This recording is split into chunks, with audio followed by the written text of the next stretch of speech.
Hello दोस्तों, mastermind class में आप लोग का स्वागत है। आज हम लोग पढ़ेंगे निर्वाचन आयोग और निर्वाचन आयोग से संबंधित जितने भी इंपॉर्टेंट क्वेश्चन बन सकते हैं जो कि एग्जाम के व्यू से इंपॉर्टेंट हो, उन सारे क्वेश्चन को देखेंगे, सारे इंपॉर्टेंट फैक्ट्स को समझेंगे जो आने वाले एग्जाम के लिए बहुत ही लाभदायक होगा। तो इसको गौर से आप लोग देखिएगा। और यह चैप्टर इसलिए भी ज्यादा इंपॉर्टेंट है क्योंकि अभी चुनाव होने वाला है और चुनाव के बाद लगातार एग्जाम होगा आप लोगों का। ठीक है, तो चलिए स्टार्ट करते हैं हम लोग। गौर से देखिएगा। निर्वाचन आयोग जिसका वर्णन संविधान के भाग 15 अनुच्छेद 324 से लेकर 329 क तक किया गया है और निर्वाचन आयोग का गठन का बात किया गया है अनुच्छेद 324 में। निर्वाचन आयोग का स्थापना किया गया था 25 जनवरी 1951। और इतने से क्या क्या क्वेश्चन बनेंगे पहले समझते हैं कि किस प्रकार से क्वेश्चन पूछा जाएगा। सबसे पहला क्वेश्चन, निर्वाचन आयोग का वर्णन किस भाग में है? तो भाग 15 में। निर्वाचन आयोग किस अनुच्छेद में है? तो अनुच्छेद 324 से लेकर 329 क तक। निर्वाचन आयोग का गठन किस अनुच्छेद में है? तो 324 में। और निर्वाचन आयोग की स्थापना कब किया गया? तो 25 जनवरी 1951। तो ऐसे करके क्वेश्चन पूछा जाएगा। अब आगे कुछ समझते हैं। सबसे पहले राजनीतिक समानता की मांग कांग्रेस के कराची अधिवेशन 1931 में किया गया था। कराची अधिवेशन 1931 में हुआ था जिसकी अध्यक्षता सरदार वल्लभ भाई पटेल ने किया था और इसी में राजनीतिक में समानता की मांग किया गया था। उसके बाद चुनाव सार्वभौमिक वयस्क मताधिकार के आधार पर हो, यह मांग किए थे बी.आर. अम्बेडकर। चुनाव जो होगा वयस्क मताधिकार पे हो, मतलब कि कोई भी व्यक्ति हो तो वह वयस्क हो, मतलब 18 साल से ऊपर हो। जैसे अभी हम लोग का मत देने का अधिकार है 18 साल, तो वैसे व्यक्ति ही चुनाव लड़े, यह मांग किए थे कौन? बी.आर. अम्बेडकर। उसके बाद भारत में पहली बार आम चुनाव 1951 से 52 में हुआ था। देखिएगा, यहां से क्वेश्चन फंस जाता है, कहीं कहीं लिखा है 1951 और कहीं लिखा होता है 1952। रियल में हुआ था अक्टूबर 1951 में यहां से स्टार्ट हुआ था चुनाव और फरवरी 1952 तक चला था। तो दोनों साल में हो गया, यानी कि 1951 और 52, लेकिन ज्यादा हुआ है 1952 में। तो अगर ऑप्शन में दोनों आ जाए तो 1952 लगाना सही होगा। ठीक है, लेकिन रियल में देखिएगा तो 1951 और 52 एक साथ दोनों आंसर ऑप्शन नहीं रहेगा। तो याद रखना है, पहली बार आम चुनाव 1951-52 में या फिर ऑप्शन आए तो डायरेक्ट 1952 में। पहले इलेक्शन कमीशन एक सदस्यीय था, मतलब एक ही व्यक्ति को नियुक्त किया जाता था इलेक्शन कमीशन के तौर पर और पूरे देश का जितना भी चुनाव होता था वही व्यक्ति करता था। लेकिन उस पर बर्डन बहुत ज्यादा पड़ने लगा जिसके कारण इसको सोचते हुए बहुसदस्यीय बना दिया गया। बोल सकते हैं इसे त्रिसदस्यीय बना दिया गया। 1993 के बाद इसे त्रिस्तरीय कर दिया गया था।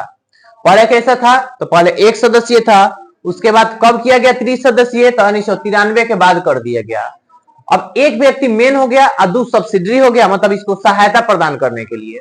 तो जो मेन व्यक्ति है इसे हम लोग बोलते हैं चीफ इलेक्शन कमीशन, शॉर्टकट में CEC, चीफ इलेक्शन कमीशन। और नीचे दो व्यक्ति हैं जो सहायता प्रदान करते हैं उनको बोलते हैं हम लोग इलेक्शन कमीशन। इधर पहले वाला को भी बोलते थे इलेक्शन कमीशन, इधर जो दो व्यक्ति है इसे भी हम लोग बोलेंगे इलेक्शन कमीशन ही। आगे देखिए, निर्वाचन आयोग एक अस्थायी संवैधानिक निकाय है। अस्थायी संवैधानिक क्या है? मतलब कि इसका वर्णन संविधान में किया गया है। अभी बात किए थे हम लोग कि इसका वर्णन संविधान के भाग 15 अनुच्छेद 324 से लेकर 329 क तक किया गया है। तो कहीं ना कहीं संविधान में वर्णन है, इसलिए हम बोल सकते हैं कि अस्थायी संवैधानिक निकाय है। और निर्वाचन आयोग की नियुक्ति करते हैं राष्ट्रपति। ठीक, अगर त्यागपत्र देना होगा तो ये लोग राष्ट्रपति को ही देते हैं। अब आते हैं इनका कार्यकाल। गौर से देखिएगा तो इसमें दो प्रकार के व्यक्ति हैं, दो प्रकार के बोले हैं, मतलब एक मेन व्यक्ति हो गया और दो सब्सिडरी। दोनों आदमी का कहीं ना कहीं कार्यकाल होगा। तो जो मेन व्यक्ति है मतलब CEC यानी चीफ इलेक्शन कमीशन, इनका कार्यकाल होता है 6 वर्ष या 65 वर्ष, जो भी पहले पूर्ण हो। और अदर इलेक्शन कमीशन, ये जो दो व्यक्ति हैं इनका कार्यकाल होता है 6 वर्ष या 62 वर्ष, जो भी पहले पूर्ण हो। दोनों में से जो पहले पूर्ण हो जाएगा उसके अनुसार इनको रखा जाएगा। जैसे समझते हैं इनको, देखिएगा, सपोज दैट जैसे हम 30 साल के अवस्था में, 30 साल की उम्र में हम इलेक्शन कमीशन बन गए, CEC चीफ इलेक्शन कमीशन। तो हमारा कार्यकाल कितना दिन का होगा? 6 साल, यानी कि 36 वर्ष की आयु में हम रिटायर हो जाएंगे। यही चीज अगर सपोज दैट हम 60 साल की उम्र में बनते हैं तो 6 साल होना चाहिए, तो हो जाएगा कितना 66, लेकिन उम्र कितना बताया गया है 65 वर्ष। तो हमको 65 वर्ष पूरा जब हो जाएगा तभी हमको हटा दिया जाएगा। बोल सकते हैं यहाँ पे हमारा कार्यकाल कितना दिन का हुआ, तो मात्र 5 साल का ही हुआ। समझ गए होंगे, 6 साल पहले पूर जाए या 65 वर्ष पहले पूर जाए, जो भी पहले पूर जाए वही हमारा होगा। इसी तरह अदर इलेक्शन कमीशन का 6 वर्ष या 62 वर्ष, जो भी पहले पूर्ण हो। अब आते हैं सैलरी। मुख्य निर्वाचन आयुक्त की सैलरी दिया जाता है 2,50,000 रुपया, जो कि सुप्रीम कोर्ट के न्यायाधीश के बराबर होता है। सुप्रीम कोर्ट के मुख्य न्यायाधीश का बात नहीं हो रहा है, सुप्रीम कोर्ट के न्यायाधीश, उनको भी मिलता है 2,50,000 ही, जितना मिलता है इनको सीईसी को। और अन्य निर्वाचन आयुक्त जो 2 व्यक्ति हैं, इनको दिया जाता है 2,25,000 रुपया। तो इसको याद रखिएगा, लिखा हुआ भी है सीईसी की सैलरी सुप्रीम कोर्ट के न्यायाधीश के बराबर होती है, जो कि भारत के संचित निधि से दिया जाता है।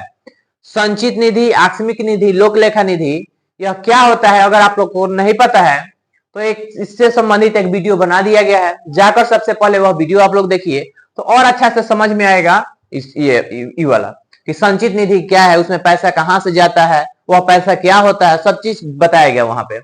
यहाँ पे फिलहाल याद रखना है कि मुख्य निर्वाचन आयुक्त की सैलरी 2,50,000 है, जबकि अन्य निर्वाचन आयुक्त की सैलरी 2,25,000 है, जो कि सुप्रीम कोर्ट के न्यायाधीश के बराबर मिलता है इनको सैलरी, और यह दिया जाता है भारत के संचित निधि से। अब आता है पद हटाने की। मतलब हो सकता है कभी अच्छा काम ना करे, गैर संवैधानिक काम करे, तो इस आधार पर इनको हटाया भी जाता है। कैसे हटाया जाएगा, तो जैसे सुप्रीम कोर्ट के न्यायाधीश को हटाने की प्रक्रिया होती है, सुप्रीम कोर्ट के जज को हटाने की जो प्रक्रिया होती है, सेम वही प्रक्रिया से इनको भी हटाया जाता है। ठीक है, किनको, तो ये जो सीईसी है मतलब मुख्य निर्वाचन आयुक्त, इनका बात कर रहे हैं, इनको कैसे हटाया जाएगा, तो जिस प्रकार से सुप्रीम कोर्ट के जज को हटाते हैं, सेम वही प्रक्रिया द्वारा इनको भी हटाया जाएगा। अब बात आता है इन 2 व्यक्ति को कैसे हटाया जाएगा, तो इन 2 व्यक्ति को राष्ट्रपति हटाते हैं मुख्य निर्वाचन आयुक्त की सलाह पे। कौन हटाएगा, तो राष्ट्रपति हटाएंगे, किनके सलाह पे, तो मुख्य निर्वाचन आयुक्त की सलाह पे इन दोनों व्यक्तियों को हटाएंगे। अब आते हैं हम लोग इधर, हाँ इससे पहले संबंधित यहां से एक बार देखते हैं क्वेश्चन क्या क्या आएगा, गौर से सुनिएगा। पहले निर्वाचन आयुक्त कैसी संस्था थी, तो 1 सदस्यीय, इसे बहुसदस्यीय या त्रिसदस्यीय कब किया गया, तो 1993 के बाद। यह कैसा संस्था है, तो अस्थायी संवैधानिक संस्था है। इनकी नियुक्ति कौन करते हैं, तो राष्ट्रपति। सीईसी की कार्यकाल कितना होता है, तो 6 वर्ष या 65 वर्ष, जो भी पहले पूर्ण हो। अदर इलेक्शन कमीशन का कार्यकाल तो 6 वर्ष या 62 वर्ष, जो भी पहले पूर्ण हो। सीईसी की सैलरी कितना है, तो 2,50,000, जबकि अदर इलेक्शन कमीशन का 2,25,000 है। उसके बाद पद से हटाया जाएगा, अभी हम लोग समझ गए, जैसे कि सुप्रीम कोर्ट के जज को हटाते हैं। अब आते हैं इनका कार्यकाल, काम क्या होता है, मेन यहां से क्वेश्चन आता है, काम क्या होता है। 4 ऑप्शन दिया रहेगा, इसमें से एक नहीं रहता है, तो समझते हैं काम क्या होगा। शॉर्टकट में अगर बोले तो जितना चुनाव होता है, यह सारा काम है निर्वाचन आयोग का। जैसे कि राष्ट्रपति, उपराष्ट्रपति का चुनाव करवाना, लोकसभा, राज्यसभा, विधानसभा, विधान परिषद के सदस्यों का चुनाव करवाना, राजनीतिक दलों की मान्यता देना। हर एक राजनीतिक दल है बहुत सारे, तो इनको मान्यता कौन देता है, तो निर्वाचन आयोग ही देता है। चुनाव डेट निकालना, कब से चुनाव होगा, यह भी बताता है निर्वाचन आयोग। याद रखना है, चुनाव डेट निकालता है निर्वाचन आयोग, लेकिन चुनाव डेट की घोषणा मतलब निर्वाचन तिथि की घोषणा राष्ट्रपति के द्वारा की जाती है। इसको याद रखिएगा, डायरेक्ट क्वेश्चन आता है, निर्वाचन तिथि की घोषणा कौन करता है, तो राष्ट्रपति के द्वारा किया जाता है। आगे, चुनावी खर्चों की निगरानी रखना, चुनावी खर्चा होगा, इस पे निगरानी भी रखा जाता है निर्वाचन आयोग के द्वारा।